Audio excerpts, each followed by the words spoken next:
Hey everybody, welcome back to the channel. Today we're making a pan pizza and it's pretty simple. I really hope you try this one. It turns out pretty good. So this pizza dough recipe is actually adapted by Kenji Lopez Alt's pizza dough recipe, so I'll link his video in the description below. So yeah, we're starting off with 240 milliliters of warm water, followed by some instant yeast, 4 grams of instant yeast,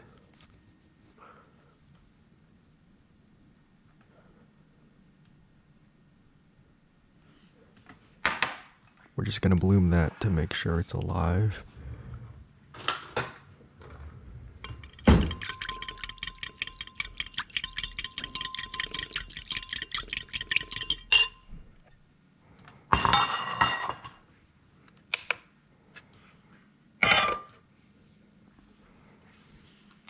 And we're going to measure out 360 grams of all-purpose flour.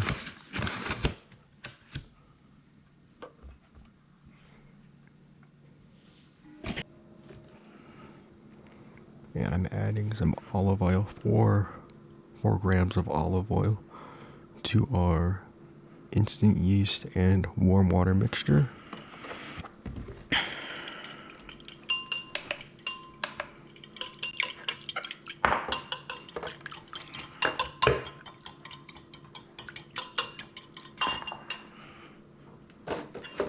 And now we're gonna put all of the ingredients together. Both bowls are gonna go into the clear bowl, and we're gonna create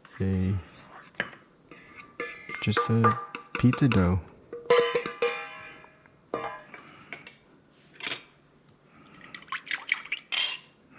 I like to put my dry ingredients first and then add the liquids afterwards.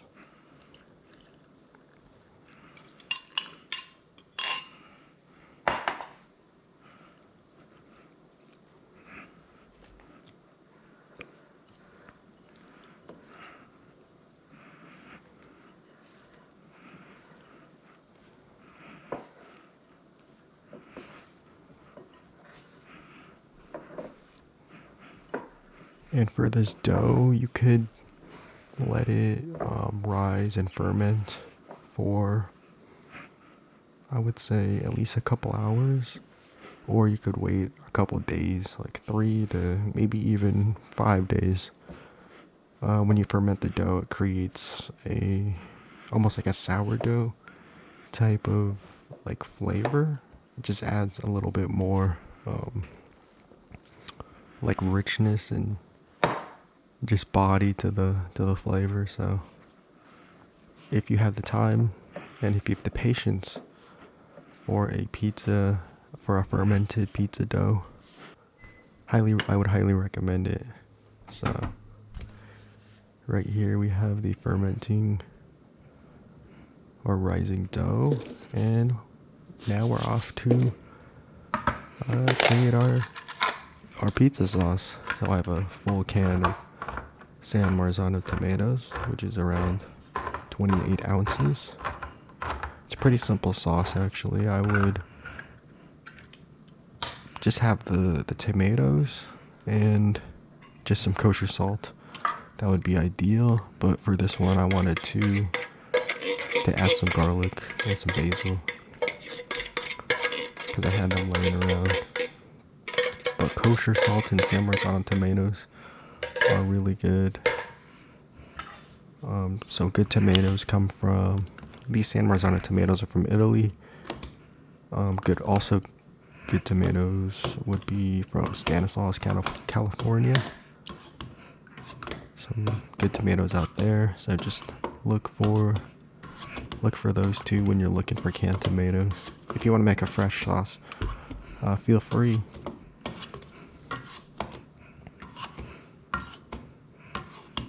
So we're just mashing these up, and I'm just gonna add some salt, about 2 tablespoons of salt, but just season it to your taste.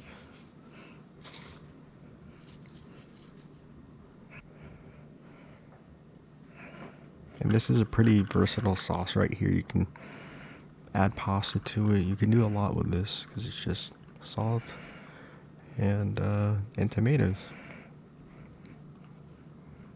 And for this, we're going to use a whole milk mozzarella cheese. About 3 cups. I don't have a cheese grater, so I'm using this. It's not a microplane, just a very fine grater.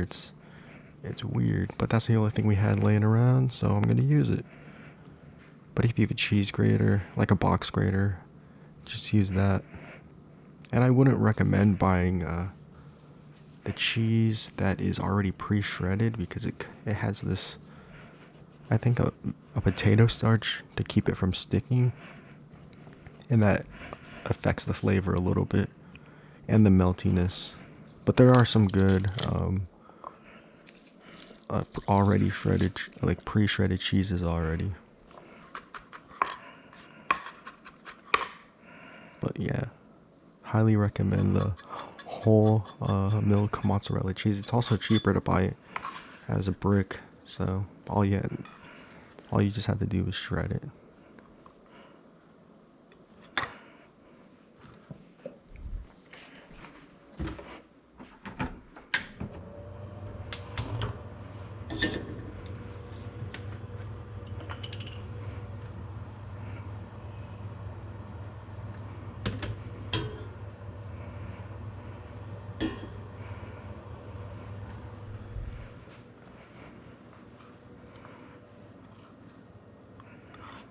And I have a couple cloves of garlic and some basil. I just wanted to add another depth of flavor to our tomato or our pizza sauce.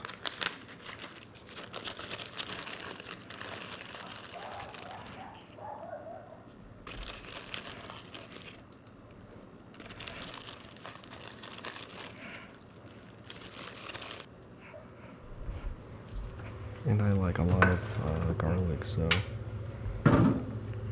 definitely add more garlic than the recipe recommends, because it is a very delicious flavor.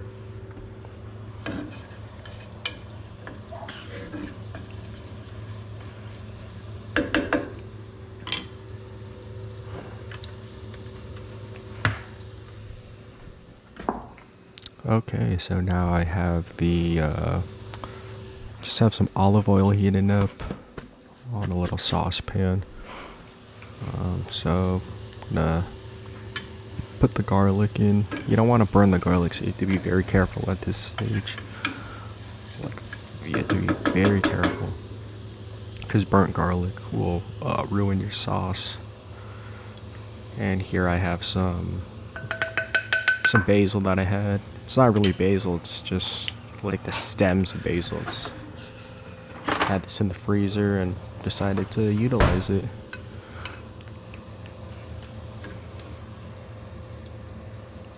And I decided to put some of the sauce, I decided to split half of the sauce, with half is seasoned with the garlic and the basil, and then half just a regular salt and tomato sauce. So our sauce is ready. I also added a little black pepper in there.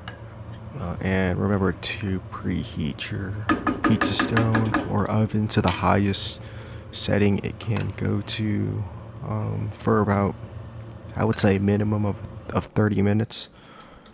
So here we are just guzzling some of this olive oil on this sheet tray. And you're going to want a lot of it. It's going to bake like a focaccia. So there's our dough. It's not the most perfect dough in the world, but it's whatever. We're just going to slap this on the sheet tray anyway. It's not going to be directly on the stone. But we're going to put this sheet tray directly on the stone so we can get some of that heat. A lot of the heat, actually, and get a nice even crispness from the bottom.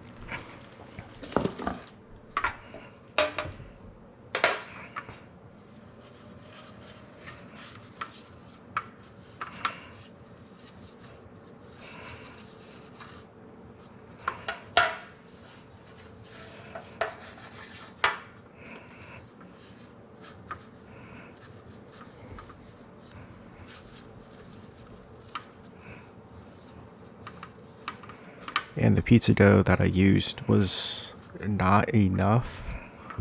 So if you want to utilize this whole sheet tray, definitely add a little bit more dough than what I was using.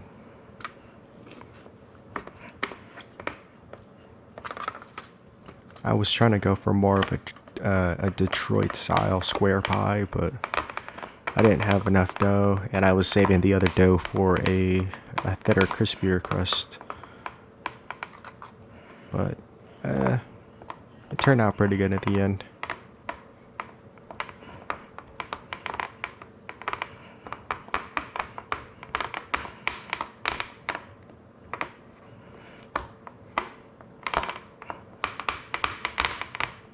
We got a little tear, but there's no problem with that. It's gonna taste good either way,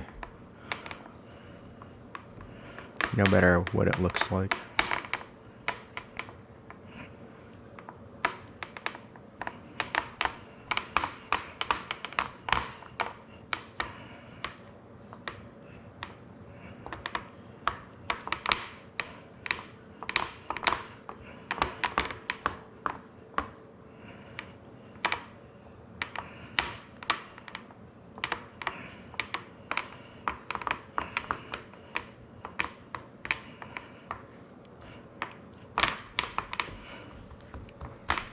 So I'm gonna add a little bit of kosher salt on there, just season a little bit of the dough.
And this pizza is pretty fun to make with people, so if you have some friends that are around or some family members, definitely try to make some pizza.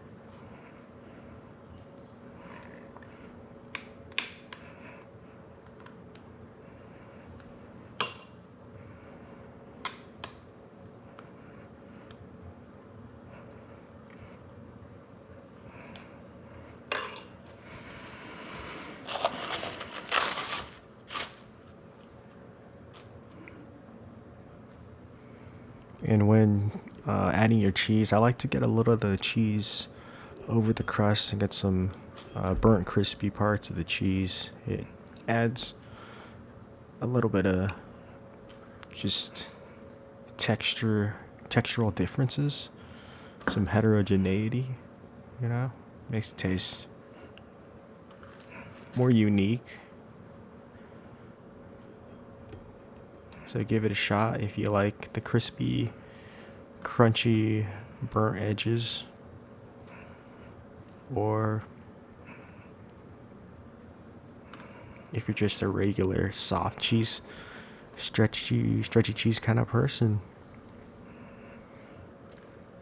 It's up to you. It's your pizza.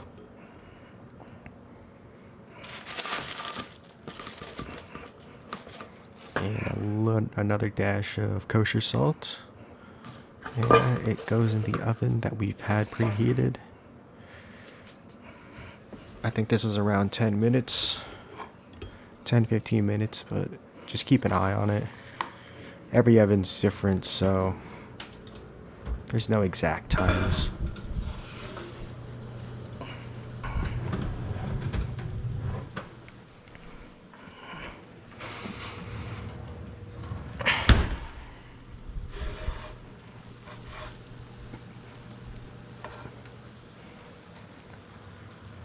Looks pretty good. Lots of bubbly, burnt parts, which I like.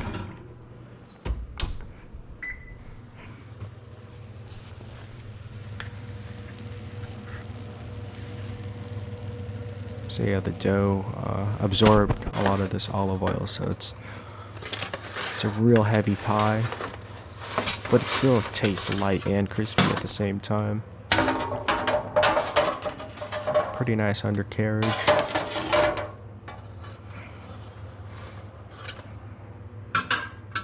And another layer of finishing salt at the end. After we let it cool, just get a cutting board and slice it up and give it a shot.